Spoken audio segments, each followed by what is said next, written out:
بسم اللہ الرحمن الرحیم رب اشرح لی صدری ویسر لی امری واحلل عقدۃ من لسانی یفقهوا قولی اما بعد فقد قال سبحانه وتعالى في محكم كتابه ان في خلق السماوات والارض واختلاف الليل والنهار لآيات لأولي الألباب صدق محمد وعلى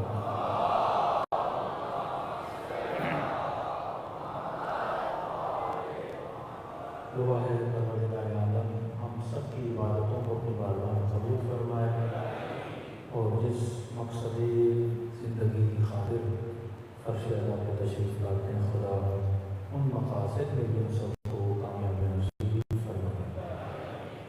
ہدف اہل بیت، ہدف زندگی ہدایت ہے۔ فرق انسان اور فرق حیوان یہی ہے کہ حیوان میں یہ ایبلٹی نہیں ہے کہ وہ ہدایت پا سکے، یعنی اللہ نے اسے وہ شعور ہی نہیں دیا تو وہ ہدایت لے سکے۔ آپ کسی حیوان کو اسکول میں ایڈمیشن نہیں دیتا، کوئی حیوان یونیورسٹی میں ایڈمیشن نہیں دیتا، کیونکہ وہ پاور خدا نے اسے دیا ہی نہیں، وہ آلہ وہ ٹول خدا نے اس کو دیا ہی نہیں ہے، انسان کو دیا۔ اب قیامت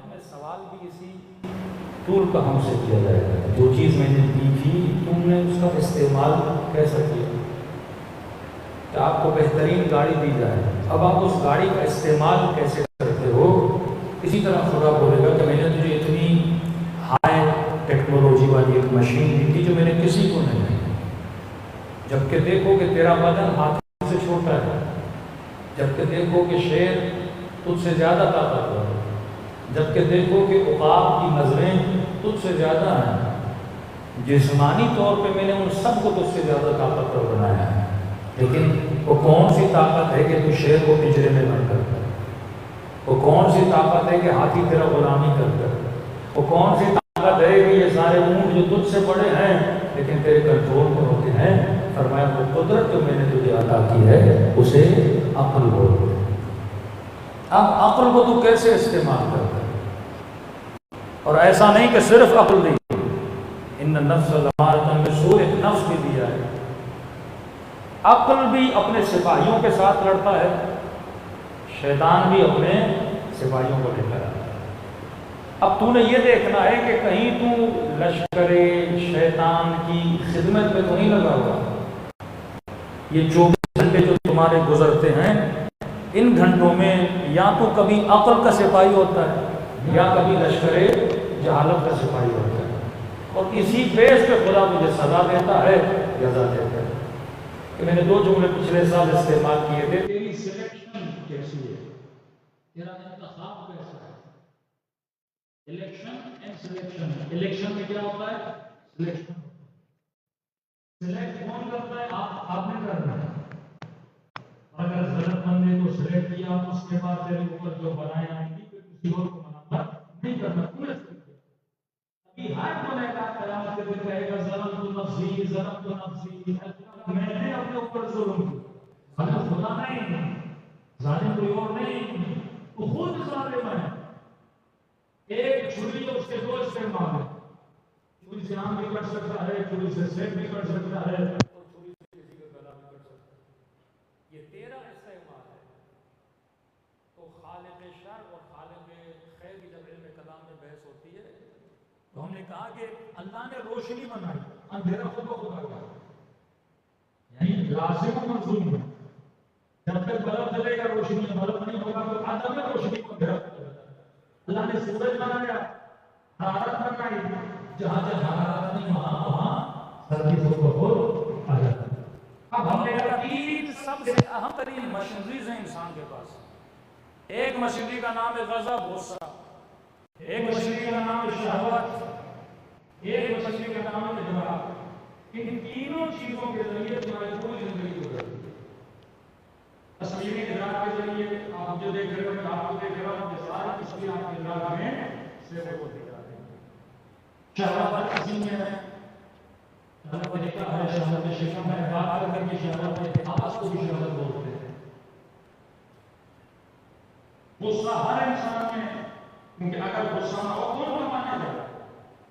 اگر غصہ نہ ہو کون انسان صبح سے شام تک محنت کرے؟ تو یہ تمہارا انجن جس چیز کے ساتھ چل رہا ہے، جو ایندھن ہے، یہ غصے کا ایندھن ہے جو اسے چلا رہا ہے۔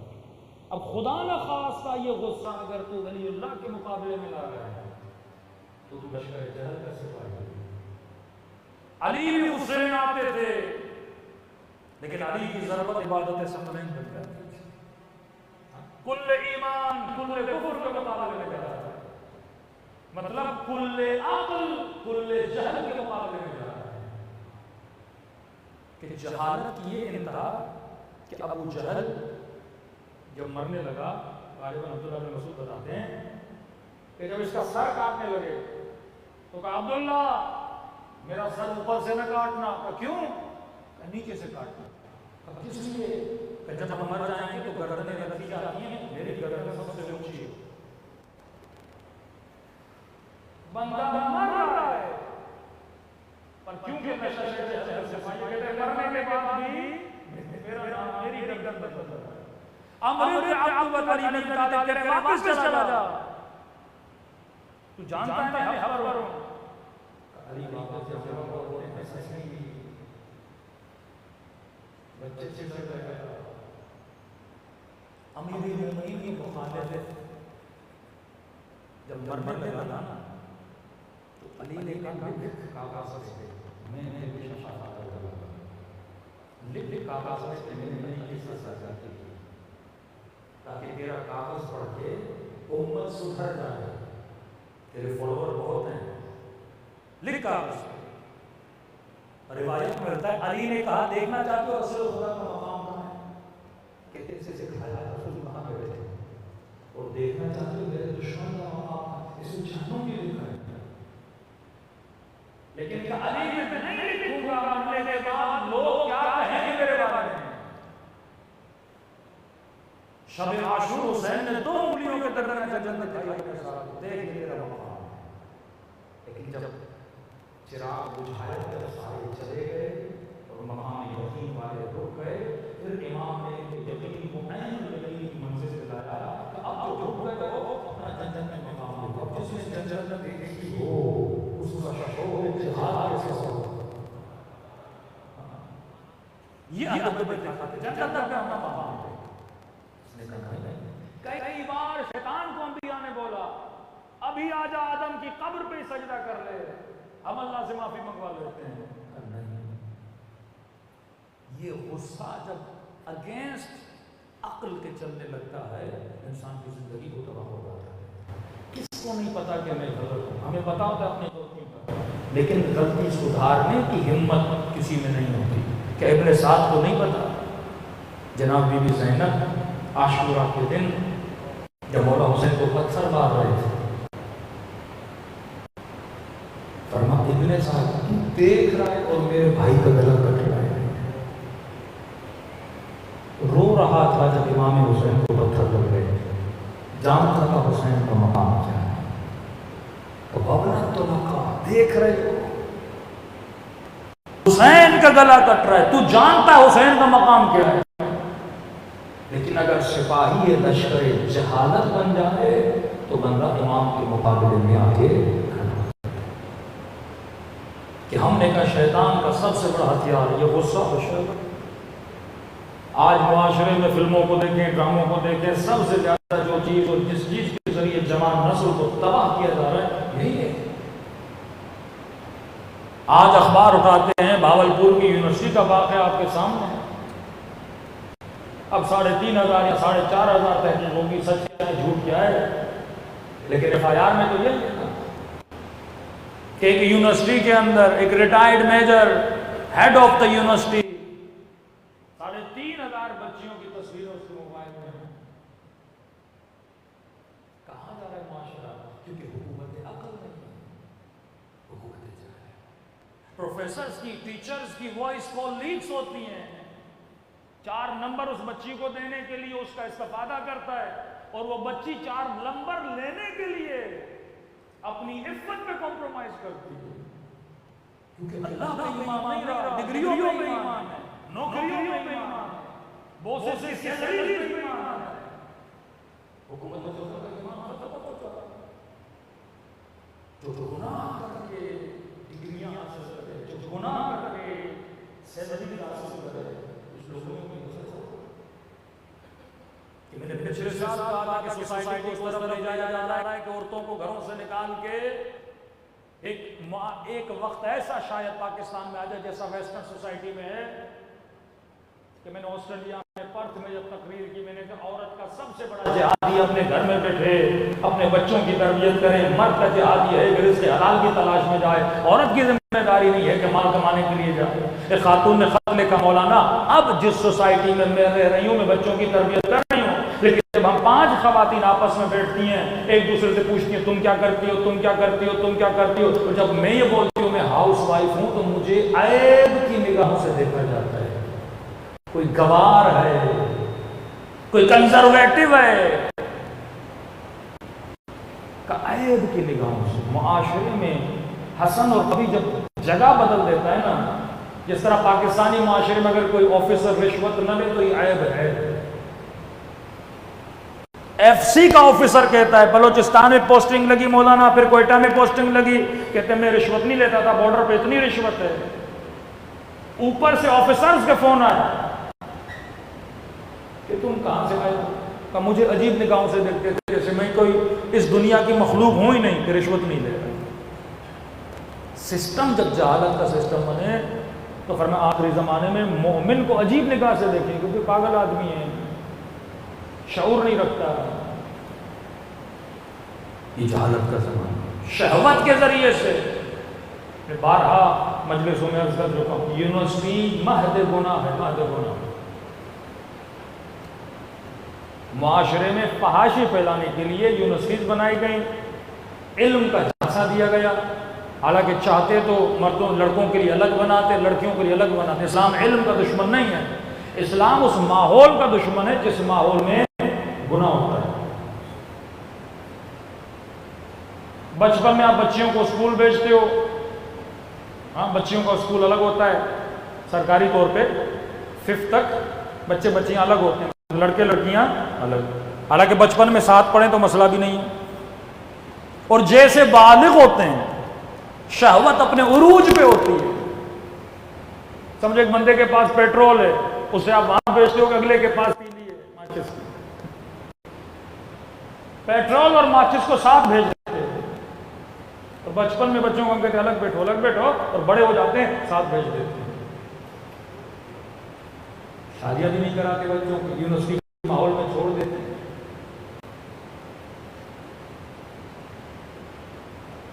مرد کا کیا جاتا ہے؟ اکثر سوء استفادہ عورتوں کا ہوتا ہے، عزت عورت کی جاتی ہے، مرد کا کیا؟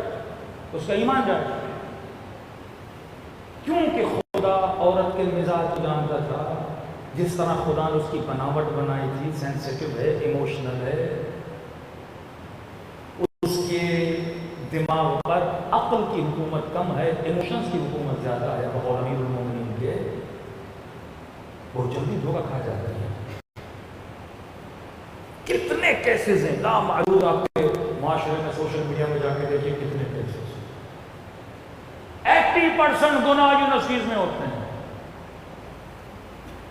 کوئی ہو صاحب صفت یوسف، کوئی ہو عقل کی حکمرانی میں رہنے والا، جو شہوتوں میں آ کر اپنے ایمان کو تباہ و برباد نہ کرے، جو اپنے لیے ایک ایسی زوجہ کا انتخاب کرے جو اس کی نسلوں کو پروان چڑھائے، جو طیب چیزوں کے پیچھے ہو، جو خبثا سے بچنے کی کوشش کرے۔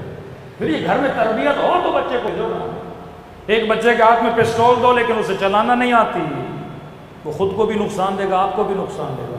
بچے کو گاڑی دو لیکن ڈرائیونگ نہیں آتی، وہ خود کو بھی نقصان دے گا، آپ کو بھی نقصان دے گا۔ کتنے بچے عشقائے مجازی میں دنیا کے عشقوں میں گرفتار ہو کے ماں باپ کے نافرمان بن جاتے ہیں، کتنی کیسے جاتے ہیں گھروں کو چھوڑ کے چلی جاتی ہیں۔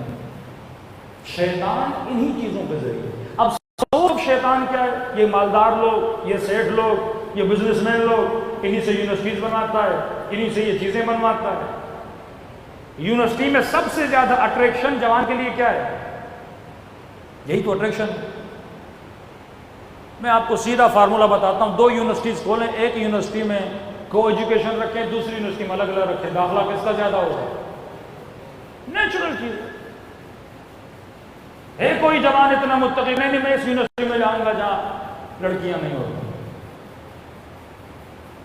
یا ماحول ایسا بنایا جائے، ادب کا ماحول، اخلاق کا ماحول، واقعا خوف خدا نہیں ہے۔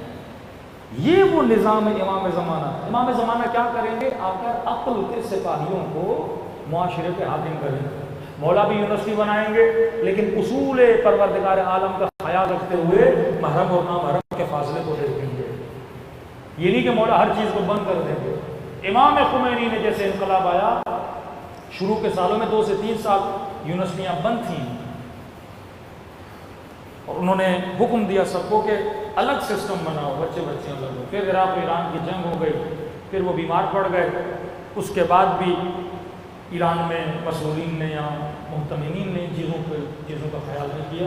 آج معاشرے میں دیکھیں وہاں بھی تباہی ہے۔ آقا کراتی چیختے ہیں منبروں سے کے ذریعے گمراہ کرتا ہے، ادراک کے ذریعے۔ سب سے بڑا ہتھیار شیطان کا کیا ہے؟ وہم ہے، خوف دلاتا ہے۔ آج تھوڑا خوف پہ بات کریں تو یہ شیطان کا سب سے بڑا ہتھیار ہے۔ کوفے والے حسین کی مدد کرنا چاہتے تھے لیکن بیویوں نے روکا، خوف دلایا۔ وَلَنَبْلُوَنَّكُمْ بِشَيْءٍ مِّنَ الْخَوْفِ وَالْجُوعِ وَنَقْصٍ مِّنَ الْأَمْوَالِ، مال کا خوف، یہ کرو گے تو مال چھن جائے گا، اللہ کے راستے پہ چلو گے فقیر ہو جاؤ گے۔ جان کا خوف دلائے گا، دھمکی دے گا۔ یزید کون سی دھمکیاں دے رہا تھا؟ حسین مار دوں گا، نہیں ڈرے۔ مال چھین لوں گا، نہیں ڈرے۔ بچے مار دوں گا، نہیں ڈرے۔ 2 طرح کے خوف ہوتے ہیں، ایک حقیقی خوف، ایک فیک خوف۔ ایک خوف بہت اچھا ہے، ایک خوف مذموم ہے، ایک خوف ممدوح ہے، تعریف کرتا ہے خدا خوف۔ اولیاء اللہ کے دل میں خوف ہوتا ہے، کس کا؟ خدا کا۔ دنیا داروں کے دلوں میں خوف ہوتا ہے، کس کا؟ مال کے گوا جانے کا، بچوں کے مر جانے کا، جان نہ چلی جائے، یہ خوف ہوتا ہے۔ اور شیطان یہ فیک خوف تیرے وجود میں پیدا کرتا ہے، کس کے ذریعے پیدا کرتا ہے؟ وہم کے ذریعے پیدا کرتا ہے۔ اب آپ کہیں گے مولانا وہم کیا ہے؟ چھوٹی سی مثال دوں تاکہ آپ کو وہم سمجھ آئے۔ سب آپ پڑھے محمد والا۔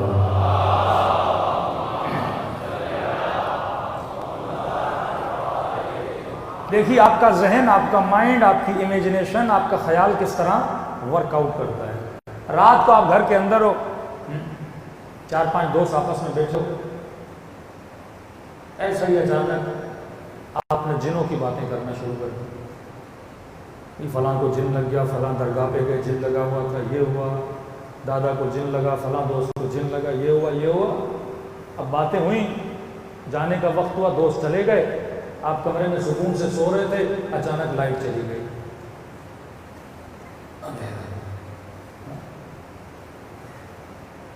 اب گفتگو کس کی ہوئی تھی؟ جنوں کی۔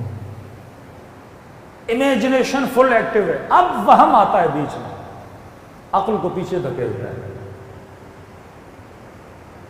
اچانک بولے گا کہ اچانک آپ کو ایک آواز آنے لگی چھت سے، پہلا وسوسہ جو کرے گا وہم کے ذریعے، یہ نہیں بولے گا ہو سکتا ہے کوئی حشرہ ہو، کوئی کیڑا ہو، کوئی پتہ نہیں پرندہ ہو، کوئی چیز نہیں، پہلی چیز لائے گا جن ہے۔ اب جیسے وہم ایکٹیو ہوتا ہے نا، آپ اور زیادہ سینسیٹیو ہو جاتے ہو۔ پہلے آواز 10% آ رہی تھی، اب 20% آ رہی ہے، پھر رائٹ سے بھی آواز آئے گی، پھر لیفٹ سے بھی آواز آئے گی۔ اب یہاں پہ آپ کے پورے وجود پہ کون حاوی ہو گیا؟ وہم حاوی ہو گیا۔ خوف آپ کے دل میں، یہ کون سا خوف ہے؟ فیک خوف۔ وہیں پہ بندہ اگر اپنی عقل کو ایکٹیو کرے، بندہ خدا انسان اشرف المخلوقات ہے، جنات سے اشرف ہے، مجھے کیا کرے؟ اور بعد میں لائٹ آ جاتی ہے، آپ دیکھتے ہو وہاں پہ کچھ بھی نہیں تھا، انسان ویسے کا ویسا ہو جاتا ہے۔ کہ میں نے کئی سال پہلے مجلس میں بتایا تھا کہ قبرستان میں شرط بندی ہوئی کہ کون سا بندہ ہے جو رات کے 2 بجے قبرستان میں کیلا لگا کے آئے، اب بندہ لالچی بھی ہو ساتھ میں ڈرپوک بھی ہو، یہ مرتا ہے۔ یا تو ڈر نہ ہو یا تو لالچ نہ ہو، ایک چیز ہونا۔ کہا کتنے ملیں گے؟ کہا 10,000 دیں گے۔ 10,000 بڑی رقم تھی۔ اس نے کہا میں جاتا ہوں۔ سب جانتے تھے ڈرپوک ہے، کہا تم نہیں، کہا میں جاؤں گا، 10,000 نہیں گوا سکتا۔ کبھی بھی ایسا کام کرو پہلے یہ دیکھو تیرے اوپر عقل کی حکومت ہے یا وہم کی حکومت ہے۔ وہم کی حکومت ہوگی تو مارا جائے گا، یا اٹیک سے مرے گا، یا ہائی بلڈ پریشر سے مرے گا، زندگی ختم ہو جائے گی۔ اپنا قاتل خود نہ بن، پہلے خود کو مضبوط کر پھر اتر میدان۔ اب یہ بیچارہ گیا اور بیچ قبرستان میں زمین پہ کیلا لگانے لگا۔ لگاتے لگاتے کبھی دائیں دیکھ رہا ہے کوئی مردہ اٹھ کے نہ آئے، کبھی بائیں دیکھ رہا ہے۔ اب بندہ عقل سے سوچے کبھی مردے بھی نکلیں قبروں سے۔ وہم ہے نا بندے میں، وہم فیک خوف لاتا ہے، فیک خوف، یہ ہو جائے گا، وہ ہو جائے گا، وہ ہو جائے گا، بندے کو خدا سے دور کر دے۔ لالچ بھی وہم کا ایک حصہ ہے۔ اکثر لوگ لالچ میں مار کھاتے ہیں، پیسہ گوا دیتے ہیں۔ کیلکولیشن تیری عقل کے مطابق ہونی چاہیے، نہ کہ تابع وہم اور تابع لالچ اور تابع ہوس اور یہ تابع شہوت اور تابع غصہ۔ تمہارے فیصلے ان چیزوں کی اتباع میں نہ ہو۔ تمہارا امام غصہ نہ بنے، تمہارا امام شہوت نہ بنے، تمہارا امام لالچ نہ بنے، تمہارے فیصلوں کا امام حسد نہ بنے، تمہارا امام غضب نہ بنے، غصہ نہ بنے۔ یہ سارے فیصلے جب ان سپاہیوں کے انڈر ہوتے ہیں تو فیصلے غلط ہوتے ہیں، تجھے نقصان ہوتا ہے، کسی اور کو نہیں ہوتا۔ اب ڈر کے مارے یہ کیلا لگاتا گیا۔ آدھا کیلا جب زمین میں چلا گیا تو اس نے کہا بس 10,000 تو میں نے کما لیا۔ اب جیسے اٹھا، شلوار قمیض پہنی ہوئی تھی اس نے، اب توجہ اس کی نہیں تھی کیلا کیسے لگا رہا ہوں۔ جیسے اٹھا تو نیچے سے اس کی قمیض کھینچی، جیسے کھینچی، پہلا اٹیک کس نے کیا؟ وہم نے کیا۔ عقل کو تو اس نے آنے ہی نہیں دیا نا۔ عقل ہوتی بندہ سوچتا قمیض کیوں پھنسی ہے، فوراً وہم نے اٹیک دیا۔ تبھی کوئی بندہ تجھے خبر بھی آ کر دے نا تیرے ہی خلاف ہو کسی کے بارے میں، فوراً برا خیال نہ کرو، معصوم فرماتا سوء ظن کرنے والا شیعہ نہیں ہوتا، حسن ظن کرو۔ ابھی ہو سکتا ہے شاید اس کا مطلب یہ ہو، لیکن شیطان کیا کرے گا؟ پہلے ہی کس سپاہی کو بھیجے گا؟ برے والے کو بھیجے گا۔ اچھا میرے پاس مال آیا، دولت آ گئی، مجھ سے چل رہا ہے، یہ کر رہا ہے، وہ کر رہا ہے، پھر آپ اس کے خلاف پلاننگ کرنا شروع کر دو گے، جبکہ شاید اس بیچارے نے بات کی نہ ہو، اینگل ہی شاید کوئی ہو۔ جیسے قمیض کھینچی، پہلا سپاہی ہے وہم جو اس کے پاس گیا، اس نے کہا بھائی مردے نے پکڑ لیا۔ آدھی رات کو اسی قبر پہ کیلا لگانا ہے، وہ چھوڑے گا تجھے؟ اب جیسے وہم آیا، دل وہیں پہ اٹیک آیا، بندہ مر گیا۔ اب یہ بھی انتظار کر رہے تھے، 1 2 3 4، صبح ہونے لگی کہ آیا ہی نہیں، کہ جب وہ نہیں آیا تو ہم کیوں بیٹھے، یہ بھی بھاگ گئے۔ صبح ہوئی، روشنی ہوئی، اب کہنے لگے دیکھے تو صحیح بندہ کہاں گیا۔ دیکھا قبرستان کے بیچ میں آیا، بندہ مرا ہوا ہے، کیلا بھی لگا ہوا ہے، لیکن کیا دیکھا؟ کیلا قمیض کے اوپر لگایا تھا۔ اب جیسے اٹھا تو قمیض کھینچنے لگے، وہم کے باعث مر گیا۔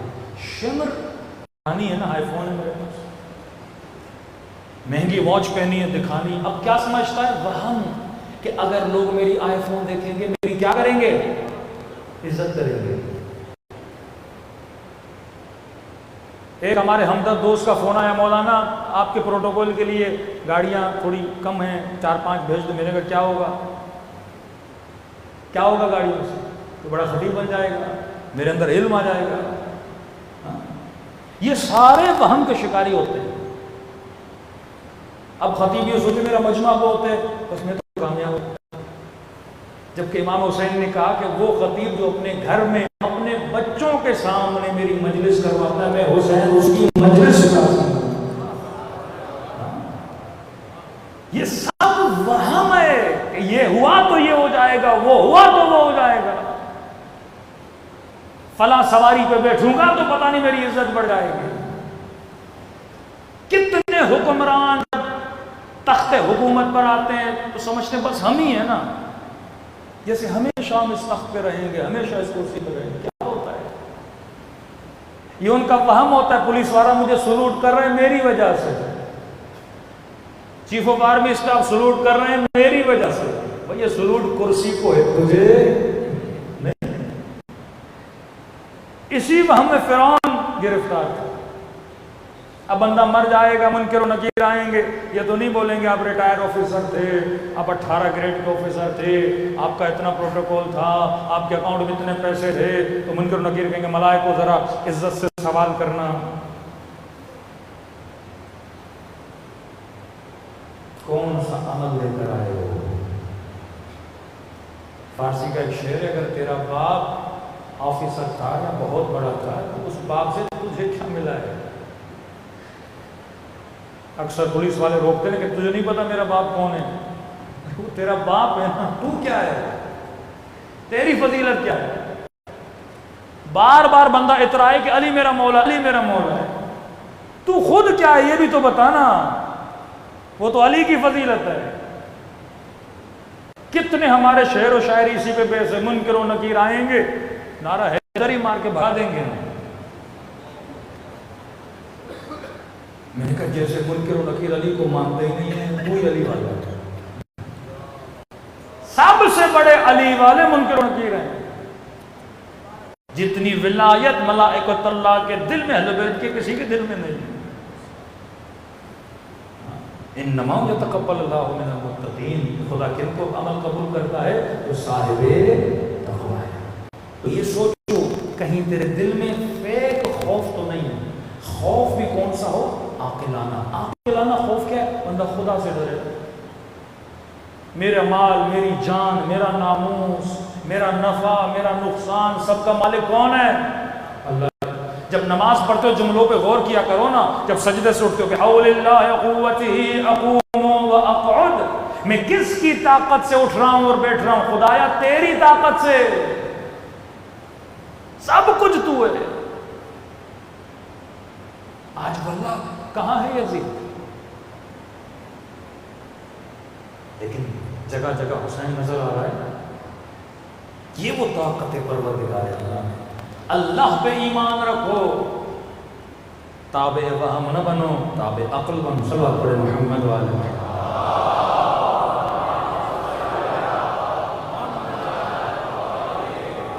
مولا علی فرماتے ہیں کہ علی کی عمر کم تھی. بہترین جملہ, غور سے سنیں. فرمایا علی کی عمر کم تھی. ایک انسان کی عمر کتنی ہوتی ہے؟ 60 سال, 70 سال, 80 سال. توانائی والی عمر 60 تک ہوتی ہے, اس کے بعد تو بندہ خود سے بھی بیزار ہوتا ہے. فرماتے ہیں علی کی عمر کم تھی, لیکن فکرت فی آثارہم و اخبارہم, علی نے گزشتہ امتوں کے حالات میں غور و فکر کیا اور ان کے جتنے تجربے تھے علی نے اسی عمر میں حاصل کر لیے. یہ قرآن کے قصے اسی لیے کہ تو 1000 سال نوح کی زندگی کو دیکھنا چاہتا ہے, قصہ پڑھ لے, خلاصہ میں بتا رہا ہوں. ابراہیم کی زندگی خلاصہ بتا رہا ہوں, یوسف کی زندگی خلاصہ بتا رہا ہوں, پوائنٹس دے رہا ہوں. خدا کہہ رہا ہے تجھے پوائنٹس دے رہا ہوں. دیکھ یوسف کیوں کامیاب ہوئے, دیکھ نوح کی قوم پہ عذاب کیوں آیا, دیکھ حابیل و قابیل کس وجہ سے کوئی ادنا بنا کوئی اعلیٰ بنا, دیکھ شیطان نے کیا کیا, دیکھ ابراہیم نے کیا کیا. پوری تاریخ خدا تیرے سامنے لا رہا ہے تاکہ تو عبرت لے. مولا فرماتے میں نے انبیاء کی زندگیوں میں غور و فکر کیا اور جتنے ان کے تجربے تھے علی نے سیکھا اور زندگی ایسی گزاری جس کے انسان کو گزارنا چاہیے. اور پھر دوسرا فرمان مولا علی کا, مولا فرماتے ہیں جو آنے والا وقت ہے وہ بھی بالکل ایسے ہے جیسے گزرا ہوا وقت تھا. وقت خود کو دہراتا ہے. وہی یزید, حکومت کا مسئلہ. آج جھگڑا کس پر ہے پاکستان میں؟ حکومت. انا کا مسئلہ ہے, میری حکومت تیری حکومت. پیچھے بھی یہی مسئلہ تھا. ابن ملجم شہوت کی خاطر مولا علی کے سر پہ ضربت ماری. آج کتنے لوگ ہیں شہوت میں آ کر قتل کرتے ہیں. مال کی خاطر شمر نے کیا کیا؟ امام حسین قتل کیا. آج ڈکیتی, چوری, کڈنیپنگ, قتل, غارت, مال کی خاطر. حالات ریپیٹ ہو رہے ہیں. انسان وہی ہے, خواہش وہی ہیں, سپاہی وہی ہیں, کیریکٹر بدل رہے ہیں. اور آسان کر کے جوان کو مثال دوں, فٹ بال کی ٹیم وہی ہوتی ہے, گیم وہی ہوتی ہے, پلیئرز بدلتے رہتے ہیں. کرکٹ ٹیم پاکستان کی وہی ہے، اتنے ہی کھیلیں گے جتنے 1992 1991 1995 میں جو کرکٹ آپ کے ابا دادا نے دیکھا تم بھی وہی دیکھ رہے ہو. پلیئرز بدل رہے ہیں، کرکٹ وہی ہے، وہی چھکا ہے، وہی فور ہے، وہی وکٹ ہے، سب کچھ وہی ہے، پلیئرز بدل رہے ہیں. مولا فرماتے کائنات وہی ہے، پلیئرز بدل رہے ہیں. تو کس میدان میں کھیل رہا ہے؟ کہیں شمر کی جگہ تو نہیں کھیل رہا، کہیں ابن سعد کی جگہ تو نہیں کھیل رہا. حسین کی جگہ کون کھیل رہا ہے؟ عباس کی جگہ کون کردار ادا کر رہا ہے؟ اصل یہ ہے کہ تو آج دنیا کی گیم میں پلیئرز کو پہچاننا شروع کر دے، یہ کمال ہے. اور اسی گیم کے کچھ تماشائی ہوتے ہیں، آج بھی تماشا ہے، سیاسی پارٹیوں کے تماشائی، تنظیموں کے تماشائی، شخصیت پرست، مذہبی جماعتوں میں تماشائی، شخصیت پرستی، میرا مولوی تیرا مولوی، میرا رہبر تیرا رہبر.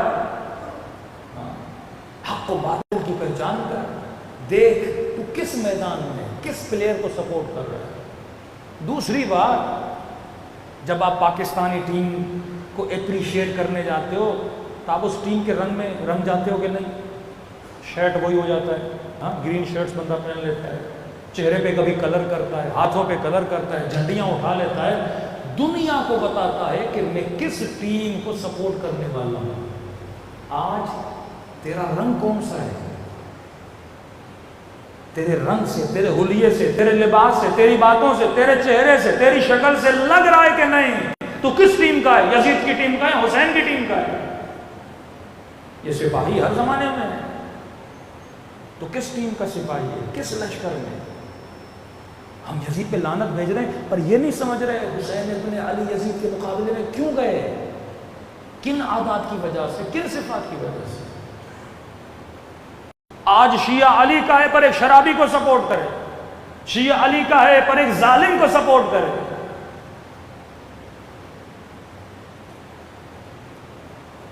امیر المومنین فرماتے میرا بچہ بھی ہو نا نسل علی سے بھی ہو، کوئی سید بھی ہو، اور فرماتے اگر ظالم ہے تو علی نے اسے آگ کر دیا ہے، آگ. اپنے سید ہونے پہ بھی کبھی ناز نہ کرنا، سیرت علی پر ہو تو علی کے بیٹے ہو. سیرت علی نہیں، آپ نوح کا بیٹا تھا، خدا نے کہا تمہاری اہل سے نہیں کیونکہ تیرے عقیدے پہ نہیں، تیری سیرت پہ نہیں ہے. صلوات پڑھے محمد وعلی محمد.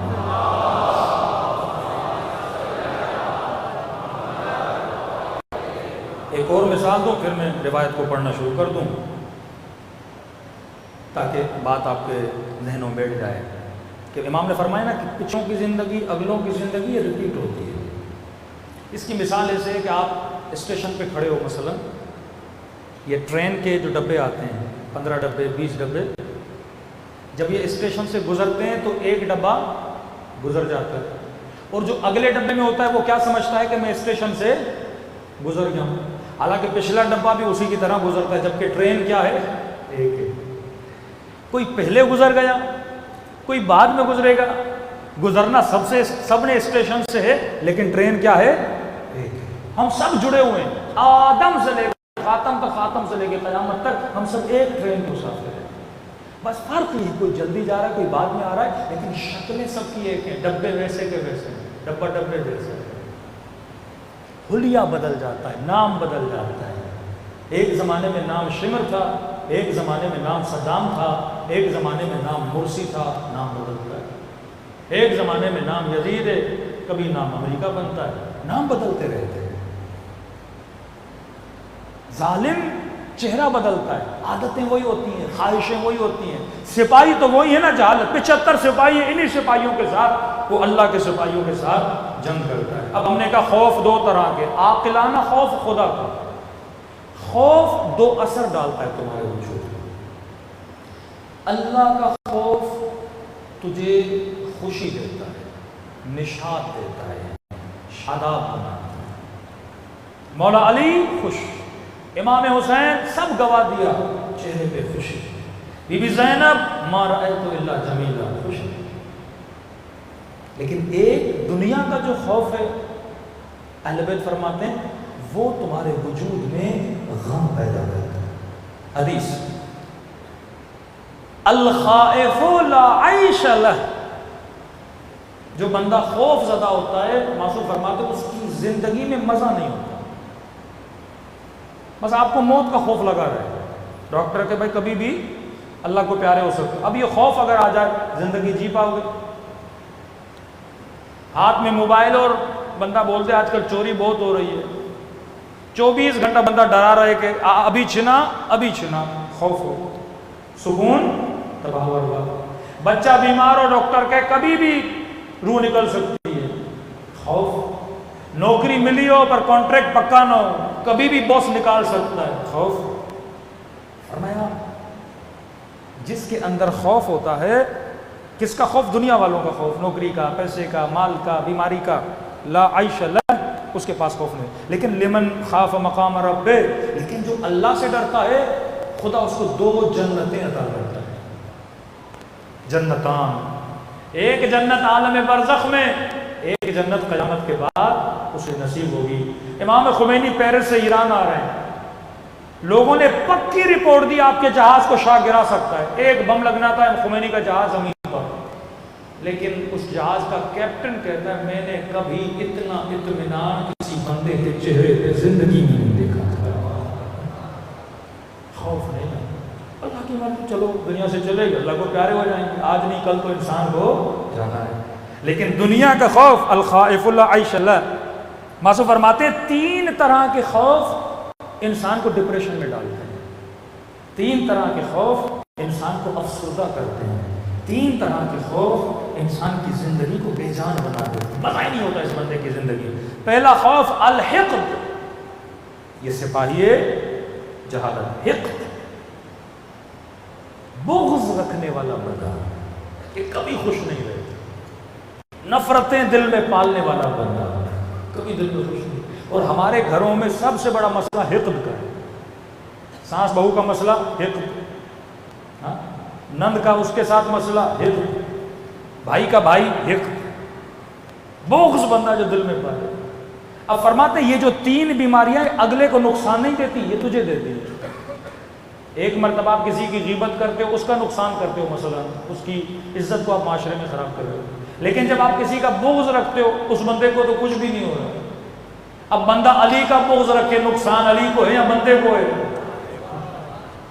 بندے کو نقصان ہے نا. کیوں نقصان ہے؟ کیونکہ جتنا بغض ہوگا، جس گلی سے گزرے گا علی کا نام سنے گا اندر سے جلے گا. ہوگا کہ نہیں ہوگا؟ میں مثال دے رہا ہوں، آپ ایک مومن سے بغض رکھ رہے ہو. مثال آپ کا کوئی رشتہ دار ہے، پیسے کھا گیا، بیٹی کے ساتھ زیادتی کی، بیٹے کے ساتھ مثلا ظلم کیا، کوئی نہ کوئی اس نے آپ کا بڑا نقصان کیا. اب آپ نے اس کا کیا رکھا؟ دل میں بغض رکھا. بھائی کہیں نہ کہیں تو سامنا ہوگا نا. اب آ گئے امام حسین کی مجلس میں، آپ یہاں بیٹھے ہو، وہ آ کے ادھر بیٹھ گیا. اب مولانا کی مجلس بھی سن رہے ہو، جیسے اس کے چہرے پہ نگاہ پڑی اندر جیسے کرنٹ لگ گیا بندے کو. یہ یہاں پہ کیوں آیا؟ کسی اور مجلس کا مزہ ہی اس نے خراب کر لیا. بغض کی وجہ سے معصوم فرماتے اللہ عیش لہ، یہ بغض تیرے سکون کو تباہ کر دے. تبھی فرمائے مومن کبھی بھی دل میں بغض نہیں پالتا، نفرت نہیں پالتا. اور آج ثابت ہوا ہے کینسر کا سب سے بڑا ریزن بھی یہی بغض ہے. کیونکہ نیگیٹو سیل جب آپ کی باڈی میں ریلیز ہوتے ہیں، آپ کے اندر ایک موڈ پیدا ہوتا ہے، فائٹ اینڈ فلائٹ کا موڈ. آپ بندے کی شکل اچھی نہیں لگ رہی، بندے پہ بڑا غصہ ہے، دل کرتا ہے اسے ماروں پر مار نہیں پا رہے ہو، اور اندر ہی اندر میں بندہ کوڑ رہا ہے. اس سے نیگیٹو سیل باڈی میں آتے ہیں اور بندے کو کینسر ہوتی ہے. یعنی خسرت دنیا والآخرہ. فرمائے الحقد، بغض اور نفرت جو ہے رشتوں میں، رشتہ داروں میں، اسپیشلی ماؤں بہنوں کے لیے کہہ رہا ہوں، بغض دل سے نکال دو، فیصلے اللہ کے حوالے کرو. گھر تباہ ہوتے ہیں، یہ نفرتیں بچوں میں منتقل کرو گی. کبھی اپنی اولادوں کے ذہنوں کو، دلوں کو، رشتہ داریوں کے بغض سے نجس نہ کیا کرو. یہ دل بیوت اہل بیت اس گھر میں نہیں آتے جس گھر میں نجاست ہو. وہ پاک و پاکیزہ ہیں، وہ پاک دلوں میں آتے ہیں جن دلوں میں اللہ کے سپاہی بیٹھے ہوتے ہیں. پہلی چیز الحقد، کینہ.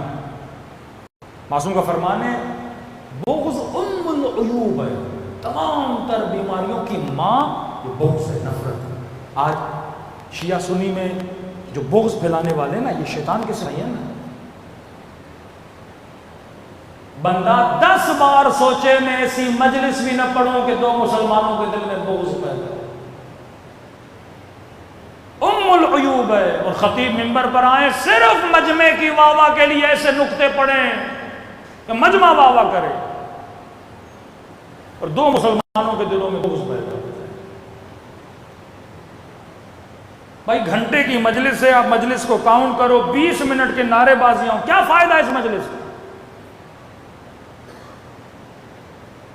50-55 منٹ کی آپ مجلس پڑھو، 20-25 منٹ کے نعرے لگے، کیا فائدہ؟ اور اس سے بھی آپ بغض پیدا کرو، حقد پیدا کرو، نفرت پیدا کرو۔ وَاعْتَصِمُوا بِحَبْلِ اللَّهِ جَمِيعًا وَلَا تَفَرَّقُوا، اللہ کی رسی کو تھامو، تفرقہ نہ پھیلاؤ۔ بغض سے کیا ہوتا ہے؟ مسلمان سے دور ہوتا ہے۔ اسی سوسائٹی میں آپ رہتے ہو، اہل سنت کے ساتھ جاب پہ جاتے ہو، کام پہ جاتے ہو، آج کتنی نفرتیں ہو گئی کہ ایک مسلمان دوسری مسلمان کی مسجد میں نہیں جا پاتا۔ بنیاد یہ شیطان کے سپاہی، بعض مفتی، بعض ڈالر خور مفتی، بعض ریال خور مفتی مسلمانوں میں کیا ٹھہراتے ہیں؟ بغض، نفرت۔ یہ بھی بغض ہے نا، مجلس میں نہ جانا، سبیل نہ پینا، نیاز نہ کھانا، بغض، اتنی نفرت ہے۔ اور جھوٹ، فرمائیے شیطان کے سپاہی ہیں۔ پہلی چیز بغض، دوسری چیز الحسد۔ حسد بھی انسان کے، معصوم فرماتے ہیں، زندگی کو تباہ کر دیتا ہے۔ جلن، فلاں کی گاڑی کو دے کے بندہ جلے، فلاں کے گھر کو دے کے بندہ جلے۔ معصوم فرماتے ہیں سکون سے رہنا چاہتے ہو، جو اللہ نے دیا ہے اس پہ اللہ کا شکر ادا کیا۔ ریلیٹڈ ایک حدیث ہے معصوم کی، فرماتے ہیں من نظر الی ما فی ایدی الناس، یہ بھی غم پیدا کرتا ہے انسان کے دل میں، جو لوگوں کو اللہ نے دیا ہے ان کو زیادہ نہ دیکھا کرو۔ کہ میں ہمیشہ جملہ کہتا ہوں، کسی امیر کے گھر کو دیکھ کر اپنی غریبانہ جھوپڑی کو نہ گرایا کرو۔ اتنا بڑا گھر، اتنی گاڑیاں، اتنا بینک بیلنس کا نہیں، لوگوں کے مال میں آنکھ نہ رکھا کرو، ضد نہ کیا کرو اس نے یہ گاڑی دی میں لوں گا، اس نے یہ گھر دیا۔ دوڑتے رہو گے، دل میں حسد پیدا ہوگا، حسرت پیدا ہوگی، تیرا سکون تباہ ہو جائے گا۔ 1 لاکھ بھی سیلری ہو جائے گی نا، اللہ کا شکر ہے، اچھا تو اس کو 2 لاکھ ملی، سکون تباہ۔ 1 لاکھ کی موبائل لے کر آؤ گے، وہ اس کے ہاتھ میں تو 2 لاکھ کا موبائل ہے، تباہ۔ عورتوں میں بہت ہوتا ہے۔ اب شوہر کے پاس جتنا ہے، جتنا دے رہا ہے، اللہ کا شکر ادا کر۔ ایک سونے کی انگوٹھی دی کو، اللہ کا شکر ہے۔ اب کسی کی شادی میں جائے گی، دیکھے گی اس نے سونے کا سیٹ پہنا ہوا، اگلی عورت میں پوری شادی اس کی خناس بن جاتی ہے۔ گھر آتی ہے، ہوا کیا؟ کھانا نہیں ملا، کیا ہوا؟ اگلے کے مال پہ نگاہ پڑ گئی، سکون تباہ۔ جوان یونیورسٹی جا رہا ہے، اگلے کے کپڑوں کو دیکھ کے حسرت کھا رہا ہے، اگلے کی گاڑی کو دیکھ کر حسرت کھا رہا ہے، باپ سے غصہ ہو رہا ہے، میں بائک پہ جاتا ہوں، وہ گاڑی پہ آتے ہیں۔ بھائی تیری اوقات بائک کی ہے، خوش رہے، پیدل نہیں جا رہا نا، اللہ کا شکر ادا کر۔ علم حاصل کرنے جا رہے ہو نا، دیکھا دیکھی کے لیے جا رہے ہو، زندگیاں تباہ ہو جاتی ہیں۔ شادی کی ہے، جو اللہ نے بیوی دی اس پہ خوش رہے، دوسروں کی بیویوں کو دیکھ کے بندہ حسرت کھاتا رہے، یہ تباہ ہو جاتا ہے معاشرہ۔ یہ نگاہ مال میں، نگاہ چہرے پر، نگاہ شہرت پر، نگاہ ہر کسی پہ دوسروں کی حسرت نہ کھایا کرو۔ جو اللہ، معصوم فارمولہ بتاتے ہیں، فرماتے ہیں اگر خدا کے شاکر بننا چاہتے ہو نا، اوپر نہ دیکھا کرو، نیچے دیکھا کرو، ورنہ کبھی اپنی چمڑی بھی تجھے اچھی نہیں لگے گی۔ کل انگریزوں کو، وہ تو گورے ہیں میں گورا نہیں، وہ لمبا ہے میں لمبا نہیں، فلاں یہ گاڑی ہے یہ گاڑی نہیں، کبھی زندگی میں کیا نہیں ملے گا؟ سکون نہیں ملے گا۔ 70% اس وقت معاشرہ بیماری میں مبتلا ہے، 70%۔ ایک پوری مجلس ہو سکتی ہے سوشل میڈیا پہ۔ ایک ریسرچ بتا رہا ہوں، UK کی، کینیڈا کی، یورپ کی، کہ اکثر وہاں کی نوجوان نسل ڈپریشن میں چلی گئی۔ انہوں نے ریسرچ کی، گاڑی ہے، پیسہ ہے، مال ہے، گھر ہے، جاب ہے، یہ ڈپریشن میں کیوں جا رہے ہیں لوگ؟ پتا چلا کہ انسٹاگرام استعمال کرنے سے ڈپریشن میں چلے گئے۔ بھائی کیوں؟ کیونکہ انسٹاگرام فلٹر لگاتا ہے، ٹیڑھی پھیڑھی شکل کو بھی خوبصورت کر دیتا ہے۔ مطلب میں اپنی شکل آئینے میں دیکھ رہا ہوں اچھی نہیں لگ رہی، انسٹاگرام 3 فلٹر لگاتا ہے، خوبصورت آنکھیں، خوبصورت ہونٹ، ہاں اب بندہ انسٹا پہ خود کو دیکھتا ہے کہتا ہے میں تو بڑا خوبصورت۔ یہ اکثر خواتین فوٹو ڈالتی نا 3 فلٹر لگا دیتی، جوانوں میں بھی بیماری آ گئی، پہلے عورتوں کا مسئلہ تھا، اب مرد اور عورت کا تو پتہ ہی نہیں لگتا نا، 4 فلٹر لگا کے اب ہم بڑے خوبصورت ہو گئے۔ کہتے ہیں ڈپریشن کیوں ہو رہا ہے؟ فلٹر لگاتی ہے، تو صبح آئینے کے سامنے جاتی ہے، کہتی ہے یہ کون ہے؟ اب خود کو فلٹر میں دیکھ رہا ہے نا بندہ۔ اکثر آئی فون میں کیا ہوتا ہے؟ فلٹر ہوتا ہے، یا کیا زبردست پکچر آئی ہے، اور فلٹر والی ہے، بندے خدا تو ایسا ہے ہی نہیں۔ 3 فلٹر لگا کے اپنے فوٹو نکالتا ہے۔ اب جب ڈیلی خود کو دیکھتا ہے تو اپنی شکل اس کو اچھی نہیں لگتی، عدم رضایتی، سیٹسفائی نہیں ہوتا اپنی شکل سے۔ پھر جب ان سیٹسفائی ہوتا ہے پھر میک اپ کے پیچھے جاتا ہے، پھر جب ان سیٹسفائی ہوتا ہے پھر شکل کی سرجری شروع ہو جاتی ہے، ہونٹ یہ نہیں، ناک یہ نہیں، ہاں گال ایسے نہیں ہونے چاہیے، بیوی کی شکل سے راضی نہیں ہوتا کیونکہ ادھر ادھر دیکھ رہا ہے، ادھر ادھر دیکھ رہا ہے، پوری زندگی عدم اطمینان سے اس کی گزرتی۔ اب کہتا ہے مجھے سکون نہیں ملا، مولانا کوئی وظیفہ کوئی دعا نہیں، بندے خدا جب تو جہالت کے سپاہیوں میں شمار ہو جائے گا کہاں ملے گا تجھے سکون؟ جب شکر کو نہیں ملا تجھے کیسے ملے گا؟ اب معصوم فارمولہ بتاتا ہے، فرماتے اگر شاکر بننا چاہتے ہو اوپر نہ دیکھا کرو، نیچے دیکھا کرو۔ صحت کی قدر کرنی ہے نا مہینے میں ایک بار ہاسپٹل چلے جاؤ، زندگی کی قدر کرنی ہے نا ہفتے میں ایک بار قبرستان چلے جاؤ، جو اللہ نے دیا ہے اس کی قدر کرنی ہے غریبوں کی بستی میں جاؤ، جھوپڑیوں میں کس طرح زندگی گزاریں شکر خدا ادا کرو گے۔ آنکھیں دیے، ہاتھ دیے ہیں، زبان دیے، چل رہے ہو، پھر رہے ہو، شکر خدا ادا کرو گے۔ لیکن ہاتھ کے اوپر ہاتھ تو بہت ہے، اوپر جاؤ گے نا اور کہاں رکو گے؟ تباہ و برباد ہو جاؤ گے۔ تو فرمایا کبھی بھی لوگوں کے مال میں آنکھ نہ ڈالا کرو، عقل کے سپاہی کو پکڑو، الحقد بغض نہ رکھا کرو، الحسد حسد نہ رکھا کرو۔ فرمایا سوء الخلق، بد اخلاق بندہ بھی کبھی خوش نہیں رہتا، بے سکون رہتا ہے۔ خوش اخلاق بنو۔ میں نے پچھلے سال اشرے میں کہا تھا، امیر المومنین فرماتے میرے شیعوں کی نشانیوں میں سے ایک نشانی یہ ہے کہ ان کے چہروں پہ ہمیشہ مسکراہٹ ہوتی ہے۔ بھائی تو مومن کو کچھ دے نہیں سکتا، مسکراہٹ کو دے سکتا ہے؟ ایسا ابوسن قمطریرہ قرآن کہتا ہے نا، ابوس مرجھائے ہوئے چہرے نہ بنایا کرو، سکون والے چہرے، پھول کی طرح کھلے ہوئے چہرے، پوزیٹیو تھنکنگ، پوزیٹیو ریفلیکشن تمہاری باڈی سے نکلنا چاہیے۔ فرمایا ہمارے پھر امام نے مثال دی، فرمایا المؤمن کالعسل، مومن کی مثال شہد کی طرح ہوتی ہے، میٹھا ہوتا ہے۔ اب میں نے سوچا مولانا نے یہ کیوں کہا کہ شہد کی طرح؟ کیونکہ شہد ذاتاً خود بھی میٹھا ہے، جو اسے چکھتا ہے وہ بھی میٹھا ہو جاتا ہے۔ کہ مومن ایسا ہوتا ہے خود بھی اندر سے میٹھا اور جس بھی محفل میں بیٹھتا ہے مٹھاس پھیلاتا ہے۔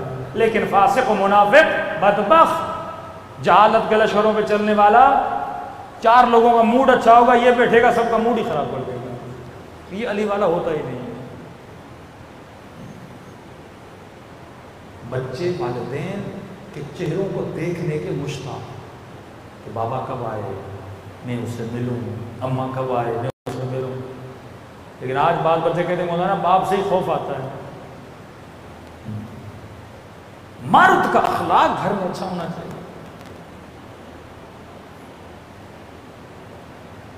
یہ نہیں کہ مولانا میں بڑا روبسٹ ہوں، بیوی بڑی ڈرتی ہے، بندہ خدا تو دیوے تجھ سے کوئی ڈرے؟ محبت کرے، وہ محبت جو اہل بیت کے گھر میں موجود تھی۔ حدیث کے ساتھ روز پڑھتے ہو پر سمجھتے نہیں. یا ثمرۃ فؤادی، کن القابات سے اپنے بچوں کو سیدہ بلا رہی، اے میرے دل کے چین. آج تک بچوں کو ایسے پیار سے بلایا آپ؟ بی بی کا نام رقیہ ہے، لقب سکینہ ہے. یا سقینہ تو ابھی القاب سے بلاتے تھے، اے بابا کے دل کی چین. زینب، اے اپنے باپ کی زینت. کیسے نام رکھے، پیار بھرے نام. نام میں بڑا اثر ہوتا ہے، بلانے میں بڑا اثر ہوتا ہے.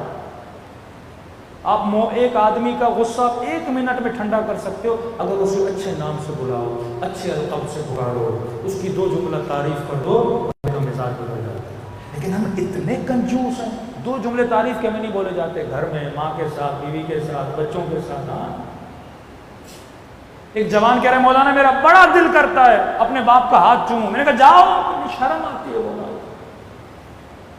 یہ غیر عاقلانہ شرم ہے.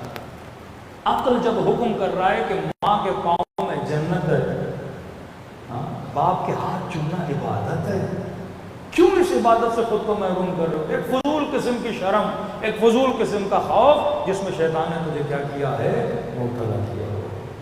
کبھی شرم نہ کیا کرو. کہ مولانا اللہ کی دربار میں راز و نیاز کرتا ہوں، روتے ہوئے کیوں روتے ہوئے تجھے شرم آتی ہے؟ کہ لوگ کوئی بات نہیں، کوئی دیکھ بھی رہا ہے. کیوں فرمایا غم حسین میں رونا نہیں آ رہا، رونے جیسی شکل. شرم نہ کیا کرو رونے میں. کہ اللہ کی آواز آئی، اے میرے حبیب پیغام دے کہ مجھے گنہگاروں کے رونے کی آواز اپنے ملائکوں کی تسبیح سے زیادہ پسند ہے. وہ خدا تیرا عاشق ہے. اہل بیت ہمارے عاشق ہیں. جب تک اس دماغ کو، اس عقل کو بندہ صحیح استعمال نہیں کرے گا تب تک انسان کی زندگی آباد نہیں ہوتی. بس ایک فرمان ربط مصیبت، 2 چیزیں اور انسان کو غمگین کرتی ہیں. فرمایا پہلی چیز رب شہوت شہوت ساعت تورث الحزن. معصوم فرماتے ہیں کبھی کبھی لمحے کی شہوت انسان کو غمگین کر دیتی ہے. چھٹے امام فرماتے ہیں نگاہ حرام حسرت کے علاوہ تیرے دل میں کچھ پیدا نہیں کرتی. اب یہ جوانوں کے لیے، آپ ایک حسین چہرے کو دیکھ رہے ہو، معصوم فرماتے ہیں اس کو دیکھنے سے کیا پیدا ہوگا؟ حسرت. بڑی گاڑی دیکھ رہے ہو، کیا پیدا ہوگا؟ حسرت. بینک جا رہے ہو، اربوں روپے پڑے ہو، دیکھے جا رہے ہو، کیا پیدا ہوگا؟ حسرت. فرماتی حسرت تجھے غمگین بنا دے گی، کیونکہ دیکھنے کے بعد تو اسے حاصل کرنا چاہے گا، اور وہ حاصل نہیں ہوگا جس کی وجہ سے کیا پیدا ہوگا؟ حسرت. کا پہلے ہی اپنی عقل سے پوچھ جسے دیکھ رہا ہے حاصل ہو سکتا ہے کہ نہیں. جب عقل نے کہا نہیں ہو سکتا تو بے عقل تو دیکھ رہا کیوں ہے؟ جیب میں پیسے نہیں، بندہ کڑھائی کی دکان پہ کھڑا ہو جائے، کوئی پیسے نہیں، تجھے مل بھی نہیں سکتے، اب کھڑے ہو کے دیکھتا رہے، حسرت لیتا رہے گا، غمگین ہوتا رہے گا. میٹھا اچھا لگتا ہے، ڈاکٹر نے منع کیا شوگر ہے، مر جاؤ گے. اب بندہ دیکھ کے پیٹ بھرے ہو تو نہیں سکتا، جتنا دیکھے گا حسرت پیدا کرے گا، اور حسرت تجھے کیا کر دے گی؟ غمگین کر دے گی. جب تجھے پتا ہے یہ چیز مجھے مل نہیں سکتی تو اس چیز کو کبھی دیکھا بھی نہ کرو. عقل مند بنو. آخری چیز فرمایا جب بندہ اپنا حق نہیں لے سکتا نا، یہ بھی اس کے وجود میں غم پیدا کرتا ہے. ایک مرتبہ کوئی آپ کے پیسے کھا گیا، چلو آپ نے معاف کر دیا، لیکن ایک مرتبہ نہیں، کوئی زبردستی آپ سے آپ کا موبائل چھین کے جائے، آپ کے پیسے چھین کے جائے، بھلے وہ 100 روپے ہوں، تو آپ کو کیا ہوتا ہے؟ دکھ ہوتا ہے. امیر المومنین علی بن ابی طالب صلی اللہ علیہ وسلم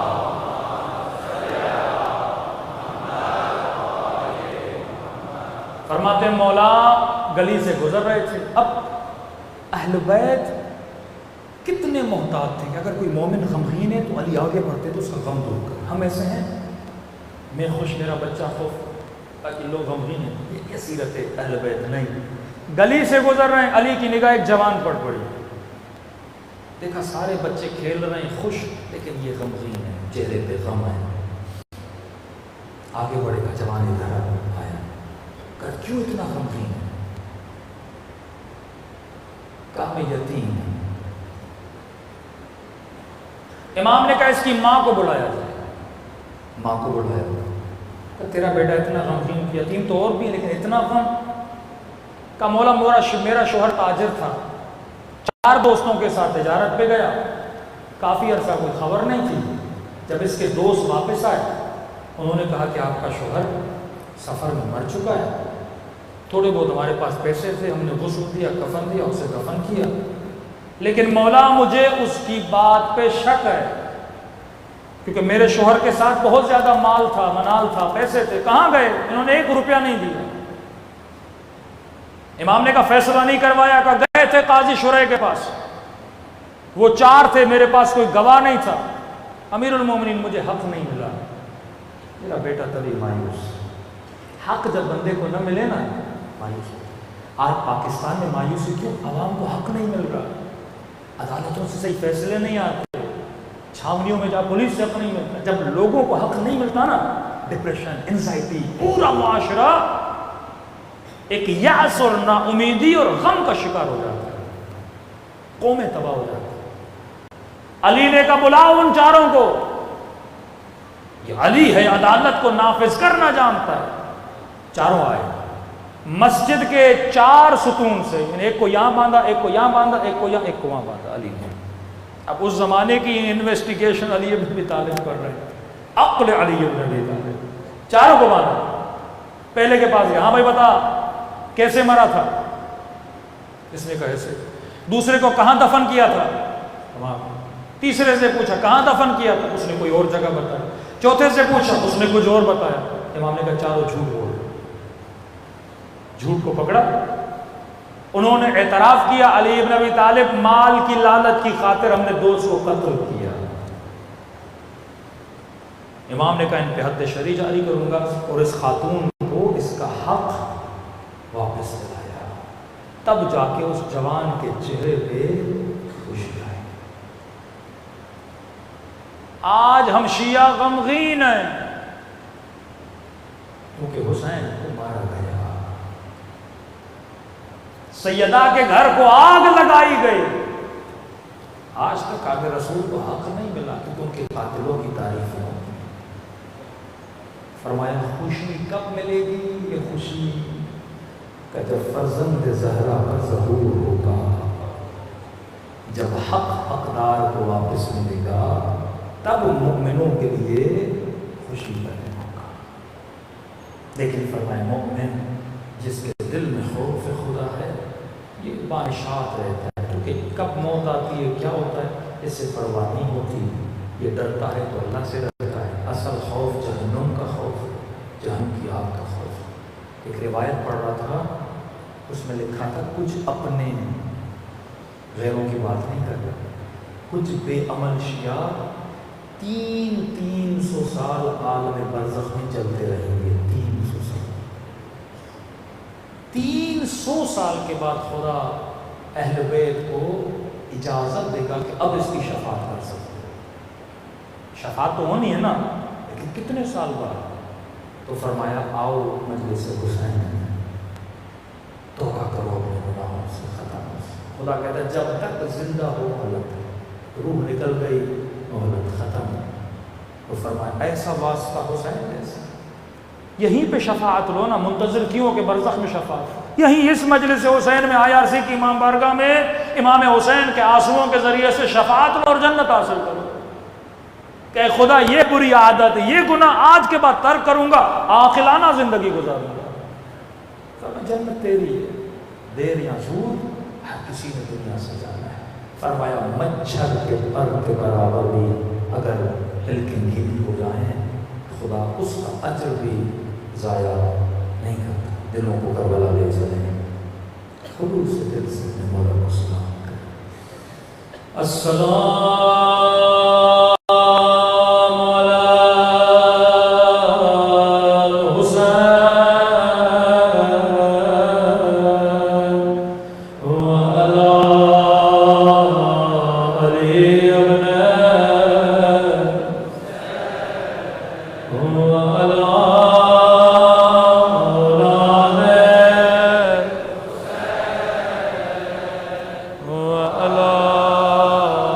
سبحان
شیعہ جب جب پسلی کا نام سنتا ہے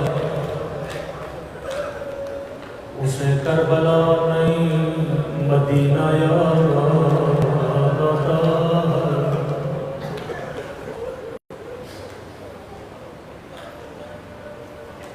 میرا سلام کربلا کے اس یتیم پہ جس کے دائیں طرف کی پسلیاں بائیں طرف چلے گئے اور بائیں طرف کی پسلیاں دائیں طرف چلے گئے۔ اہل بیت کے یہاں پسلیوں کی مصیبت کا ذکر بڑا پرانا ہے۔ سنو گے کتنی پسلیاں کہاں کہاں کب کب روٹی ہوئی۔ پہلی پسلی مدینے کی ایک گلی تھی، نک دروازے کو آگ لگے تھے۔ میرے چچے ماں فرماتے دروازے میں لوہے کا کیلا تھا۔ امام حسن فرماتے تھا کہ تو میرے اصلی مصائب کیوں نہیں پڑھتا؟ کہنے لگا مولا میں نے آپ کے سارے مصائب پڑھے۔ امام نے کہا شیعوں کو میرے اصلی مصائب سنو۔ مولا اصلی مصائب کیا ہے؟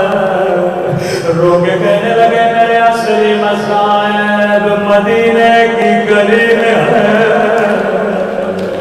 ایک بند گلی تھی، ایک ظالم آگے بڑھا، اس نے میری اماں کو تماچا مارا۔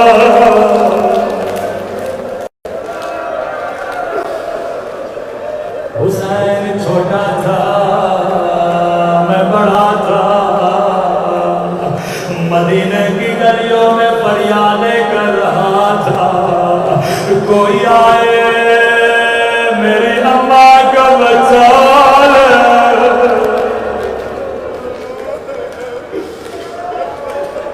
فضا کہتی ہے بیوی جب تسبیح پڑھتے تھے تو سانس لینے میں بھی تکلیف ہوتے تھے، کیونکہ پہلی کی پسلیاں ٹوٹ گئے، سینے کی پسلیاں ٹوٹ گئے۔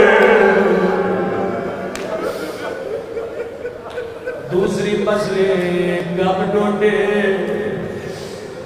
کہنے لگا ابن صاحب جب میں گھوڑوں کو لاشوں پہ دوڑا رہا تھا، میں نے اپنے کانوں سے حسین کی ہڈیاں ٹوٹنے کی آواز سنی، لیکن ایک یتیم کی پسلیاں بھی توڑے گئے، حسین کی پسلیاں ٹوٹنے میں اور یتیم کی پسلیاں ٹوٹنے میں ایک فرق تھا۔ جب میرے مولا کی پسلیاں ٹوٹے تو روح برباد کر چکے تھے، لیکن حسن کا یتیم زندہ تھا۔ دائیں طرف کے نیزے سوار بائیں طرف نکل گئے۔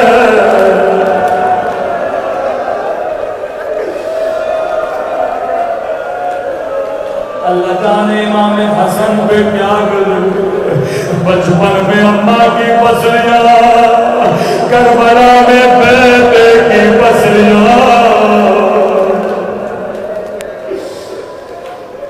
راوی کہتا ہے قاسم اتنا چھوٹا تھا، بدن اتنا نحیف تھا، جب عباس نے گھوڑے پہ بٹھایا بدن پہ کوئی ذرا نہیں آئی۔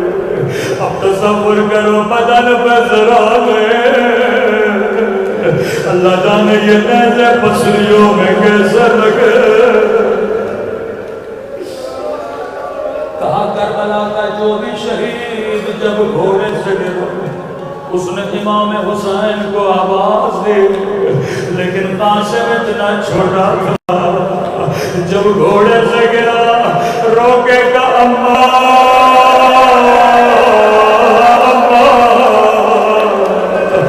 اماں میں گھوڑے سے گر گیا۔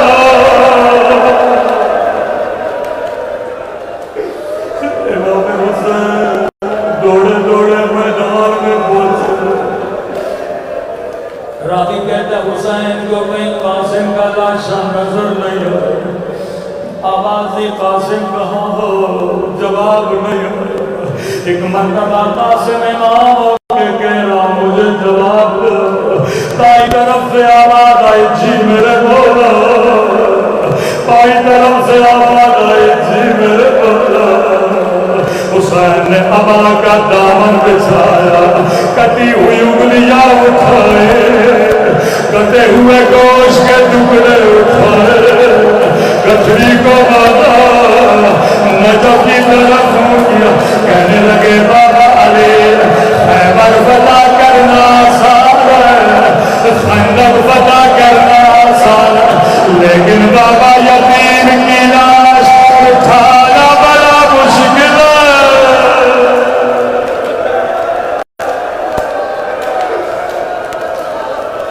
میں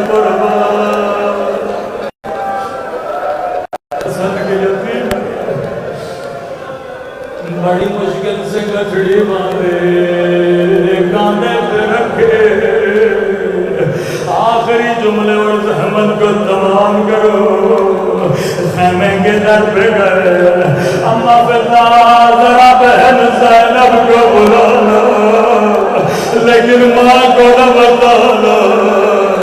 بی بی زینب خیمے کے در پہ آئے، کہنے لگے زینب قاسم کا لاشا لایا ہو۔